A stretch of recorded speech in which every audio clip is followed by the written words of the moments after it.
lasted for half of the 20th century, from 1945 to 1992. But conflict between the United States and the Soviet Union began gradually.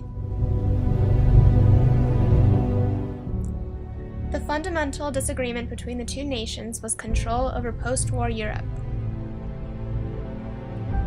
While the Soviets were intent on imposing communist governments loyal to Moscow, the United States upheld the principle of national self-determination. Initial conflict between the U.S. and the Soviets began when the U.S. fought with the Whites against the Bolsheviks in the Civil Wars of 1918 to 1921. The U.S. and the Soviets temporarily joined forces against the Axis powers during World War II. But tension between the two superpowers increased throughout the war. The House Un-American Activities Committee was created in 1938 to investigate allegations of communist activity in the U.S., which stemmed from the nationwide atmosphere of anti-communism in the United States. In 1947, the Truman Doctrine emerged, which states that the U.S. would provide political, military, and economic assistance to all democratic nations under threat from external or internal authoritarian forces. The North Atlantic Treaty Organization was created in 1949. After China fell to communist forces. In creating NATO, the U.S. committed itself to defend Europe in the key clause, which stated that an armed attack against one or more shall be considered an armed attack against them all. This clause was based on the domino theory, the idea that if one nation comes under communist control, then neighboring countries will also come under communist control. The original theory of just war for Western tradition was created by St. Augustine, an early Christian philosopher in around 400 AD. In the 1200s, Thomas Aquinas revised Augustine's theory of just war into the just war theory that nations all over the world have followed since.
Was the Cold War a just war? Clause number 1. Causes just. The U.S. not only wanted to stop the spread of communism, but they also wanted to give European countries a chance to create their own independent governments. Clause number 2. Lawfully declared. The Truman Doctrine was an informal declaration of war. Clause number 3. Good intentions behind war. The U.S. wanted to protect other countries from Soviet aggression. Clause number 4. Last resort. The U.S. was the only nation at the time that was economically stable enough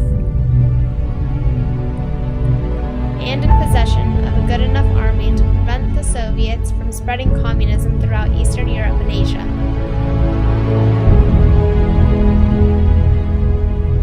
Clause number 5. Reasonable chance of success.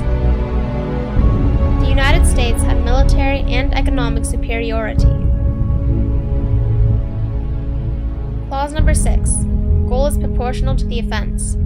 The Soviets threatened to place communist regimes in East European and Asian countries.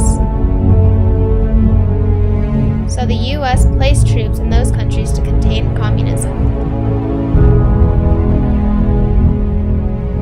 According to Thomas Aquinas, the Cold War is not a just war, for it does not satisfy the criteria for clause number 2, that states that the war must be lawfully declared by a lawful authority, because the Truman Doctrine was an informal declaration of war.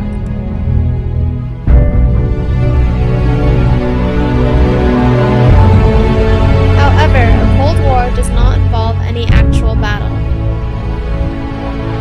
and consequently does not require a formal declaration of war. For most of the war, the U.S. and the Soviet Union remained at a stalemate, with neither side willing to fire the first shot.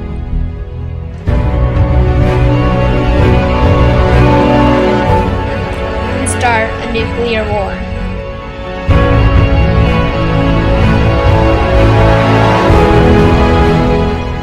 Because the Cold War did not involve any actual battle, it was indeed just.